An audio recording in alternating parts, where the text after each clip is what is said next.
استني بس عليا، العدس مش للكشري والشوربه وبس. ده انا النهارده هخليكي تعملي من كوبايه العدس ديت فكره جديده عند مطبخ نشوه وبس. تابعوا معايا الفيديو للاخر، وكل اللي بطلبه منكم دعوه حلوه من قلبكم ولكم بالمثل، ونبدا مع بعض ونقول بسم الله. كوبايه من العدس ضفتها وضفت عليها ميه لحد لما خليت الميه كده لحد فوق خالص. هتضيفيها في الميه ديت لمده لا تقل من 3 ل 4 ساعات. بعد كده بروح عندي اضيف معلقتين كبار من الزيت وشوية توابل بسيطة جدا، هي عبارة عن الكمون والكركم ومعلقة من الملح. العدس بتاعنا ده يا جماعة لازم يوصل لمرحلة ان انت تيجي تمسكيه كده تلاقيه بيتكسر معاكي. انا عايزاه يتهري خالص من المية او يبوش خالص ويدوب كده من المية اللي احنا نقعناه فيها. بعد كده بقلبه مع كمية التوابل اللي انا ضفتها زي ما انتوا شايفين معايا كده لحد لما غلفه. كل المكونات اللي بقولها معاكم النهارده دي لكوبايه واحده بس من العدس، وهتشوفوا كوبايه العدس دي طلعت لنا ايه في الاخر. بتروحي عندك بقى عندك كبه حلوه كده، عندك خلاط اللي عندك مش هيقول لا، بتضيفي الكميه كلها زي ما انا بعمل كده بالظبط. وبعد كده هتضيف الميه. ركزي معايا في مقدار الميه ده لان انا غلطت غلطه عمري.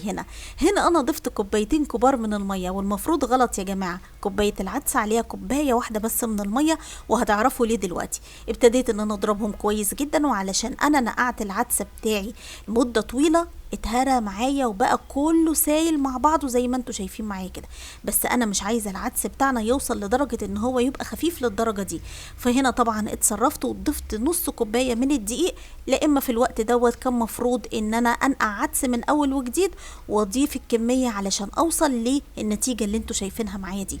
انا هنا الخليط بتاعنا مش عايزاه ولا تقيل قوي ولا خفيف قوي، عايزاه يوصل للدرجه دي. فعشان كده قلت لكم على الموضوع من الاول خالص، ضيفوا على كوبايه العدس كوبايه من الميه، او اقول لكم على حاجه اسهل، ضيفوا الميه بالتدريج لحد لما توصلي للقوام اللي احنا عايزينه. طاسه عندك كده حلوه على النار تكون غير قابله للصق، هتضيفي ليها نقطتين كده من الزيت، والنار هنا بتاعتنا متوسطه عشان تاخدي النتيجه الصح.